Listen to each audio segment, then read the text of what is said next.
Hi, this is Boris. Welcome to another episode of Sketch Pen Draw. So today I just chose to use the paper.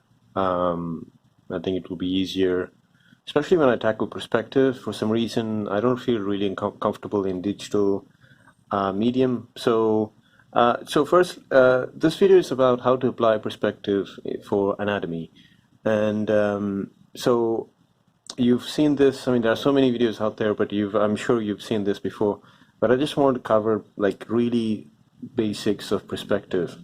So basically, we're just going to cover like 1-point perspective and 2-point perspective. Okay. Maybe I'll draw it a little bit bigger. So 1-point perspective is basically when everything converges into one point. Okay. Sometimes it's visible in the image that you're drawing. Sometimes it's not. Like for example, let's say you have a building here.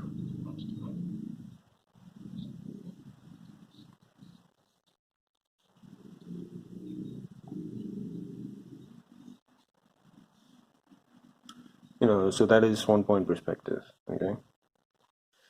Now, 2-point is when it converges in 2 points. So the example that everybody takes is basically when you're at the street corner, right? Like,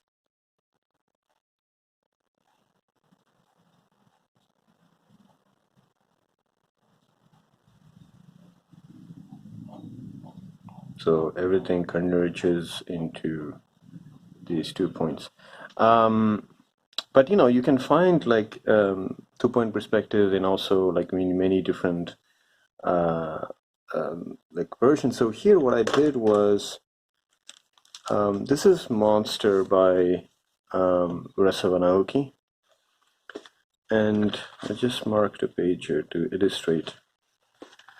So if you look at here, so clearly all the lines, as you can see from these shelves, so they're at the library, they converge here, right? I mean, of course, there's a wall, but then if the wall was not there, like it would continue. On the other hand, if I take this one, it looks like a 1-point perspective where we don't see the vanishing point because it's actually way past the width of the panel. But where's my ruler? Okay, so you can imagine that usually in buildings, like the windows are on the same level, but if you see, if I draw a line like this, like that line will cross. That's because it's converging here. So there is 1 point converging here, and then 1 point converging on top. Like for example, if I draw a line like this, and then I draw a line like this, they will converge. Because we are in a low, like sort of worm's eye view, like bird's eye view is when you look at it from top. We have worm's eye view, so it creates that distortion. Okay, so that's basically like an example of for 1-point perspective, 2-point perspective. Of course, there's 3-point perspective and so on, but I think 1-point and 2-point perspective is a good way to start, especially if you're beginning with perspective. So now, how does that apply to anatomy? So you've probably seen in many of my videos, I try to simplify the shape. So into basic shapes, like so for example, if I take the arm, like the arm, I would say is composed of a cylinder. Okay, maybe let me go a little bit closer. Okay, so we have a cylinder, right? So we are looking from this side, so we don't see the oval there. Okay, and for the arm and for the forearm, like we have a shape like this, let's say. Okay, now if the arm is like turning towards us, So of course this one will become bigger than this one. So we'll have something like this.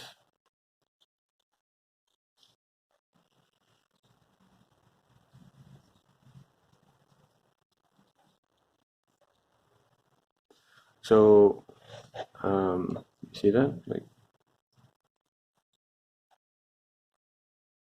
so the closer we are to the object here, the more extreme that distortion will be, right? Like, I mean, you can actually um, like try that. Like, let me take an example. So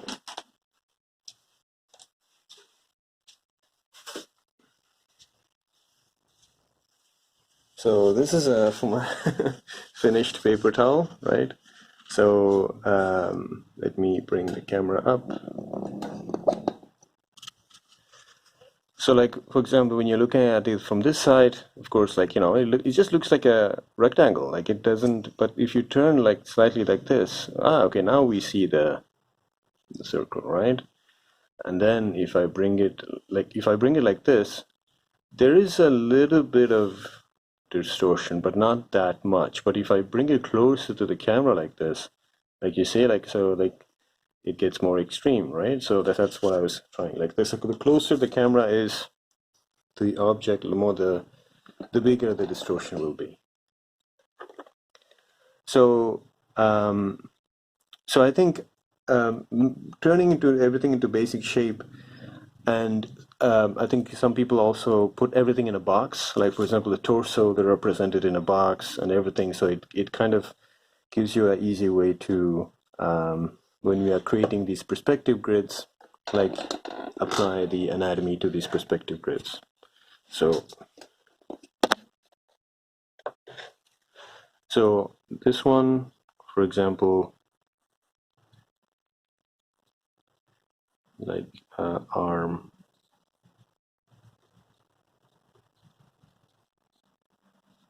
Okay, do you see that? So people do this with faces, right? Like, I mean, I'll do a video where I will cover all this in detail. But like, for example, speaking of two-point perspectives, imagine something like this. Okay. So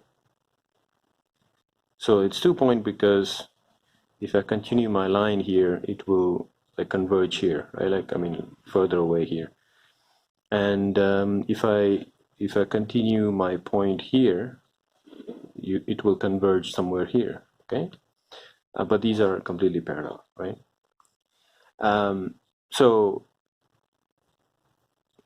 this like 2-point perspective is good to know, because then if you're drawing a face,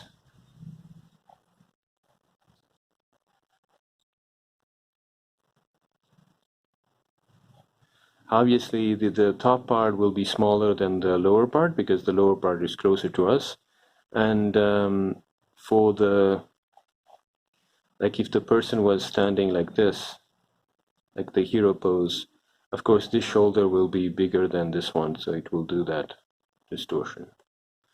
So the whole thing is on a two-point perspective principle. Okay.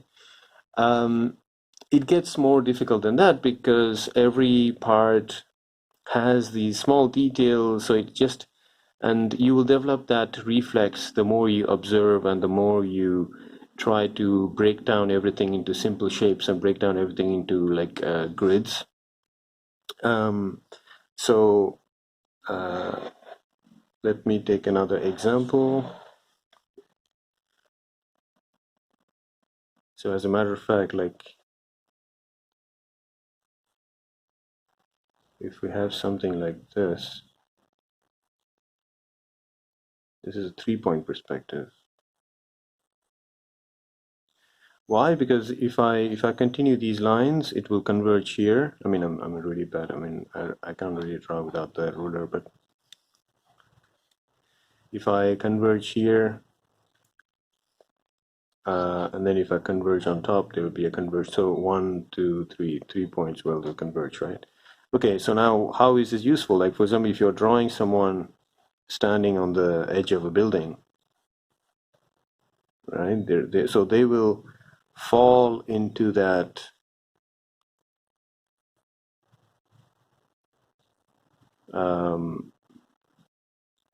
like perspective principle, right? Like so this leg will be slightly bigger than like like, and then the head will be smaller, so that gives that imposing look. So yeah, that's what I wanted to talk to you about today. I know, so I'll do a more detailed video where I'll just do some practice drawings of like each body part, like in space, like turning in an arc, because most of our movements are an arc. But until then, I hope you enjoyed the video. Thank you for watching. Please like and share and subscribe. If you have any requests, please leave them in the comment section below.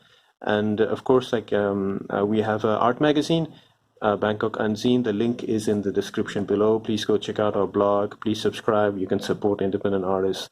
With the third issue, as I'm recording this, the third issue is planned for 1st of November. So hope you, if you're already subscribed, thank you very much. Share, like talk about the magazine to your friends. This is a really independent effort. But other than that, thank you very much for listening. And this is Boris for Sketchman Draws, signing off.